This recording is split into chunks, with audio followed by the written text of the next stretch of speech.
Good evening and welcome to South Beach All-Stars Weekly Coaches Show, brought to you by yours truly, Brian Foyer. What a great win on Sunday versus the Fools.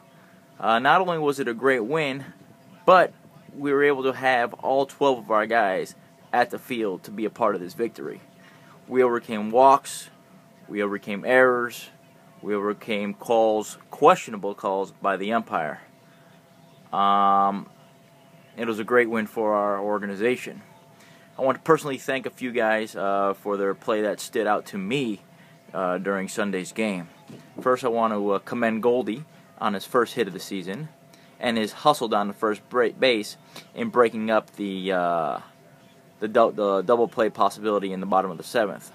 I also next want to commend Dan on his hustle in the second base, sliding into second base, causing the player to come off the base. Also, I want to commend Jed on his stellar play in left center field. Great glove this week, as usual. And the two obvious that stood out to most people were Tavin Lopez and Double M Mitch Morgan on their game-tying and game-winning RBIs in the bottom of the seventh. I've been getting a lot of questions this season about Tavin Lopez. Why has his play changed? What did I do during the off season to see a noticeable difference in his play on the field? And I'm going to answer that question now.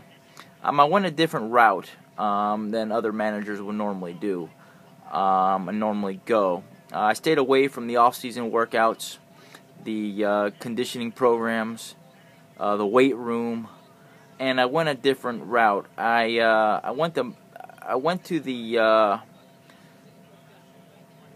mental aspects and how this can play on a player of his level and with his talents.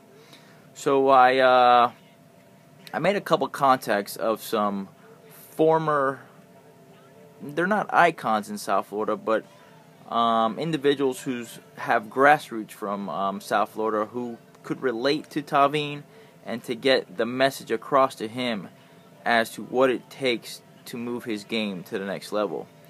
Those two individuals he contacted, or who he was in contact with, was Frank Martin, the former Miami High basketball coach, then went on to coach Kansas State, and now currently at South Carolina.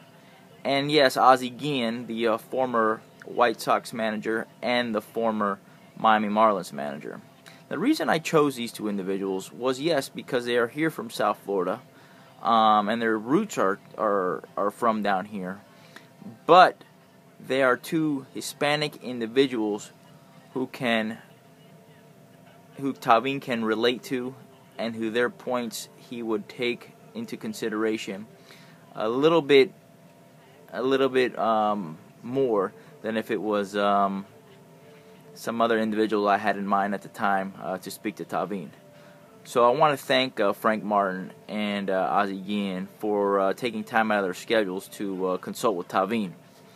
I think the mental aspect of this game can catch up to too many people, and I think that might have been and I'm hoping that might have been the solution to getting Tavin's play back to where it needs to be and back to where it should be. Right now we're 3-1 on the season, and we have J.P. Mulligan's Sunday morning 9 o'clock. Sunday mornings 9 o'clock are always a concern. Getting the people there on time, everybody awake, making sure nobody was past curfew on a Saturday night, and that's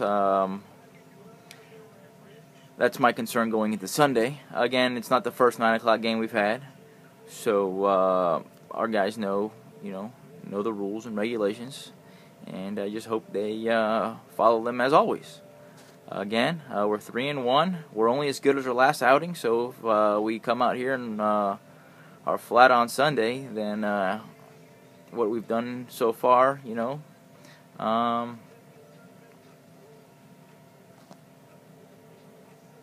won't even matter. Again, but I don't expect that. I don't even want to talk about that. I expect the team to come ready to go. We're on an emotional high right now. We just got to stay even and stay even keel, and everybody come out ready to go, and hope to get win number 4 to wrap up the first half of the season. Thank you guys for all tuning in, and I'll see you next week after hopefully another victory. Have a great week. Have a great weekend, and thanks for tuning in. Good night.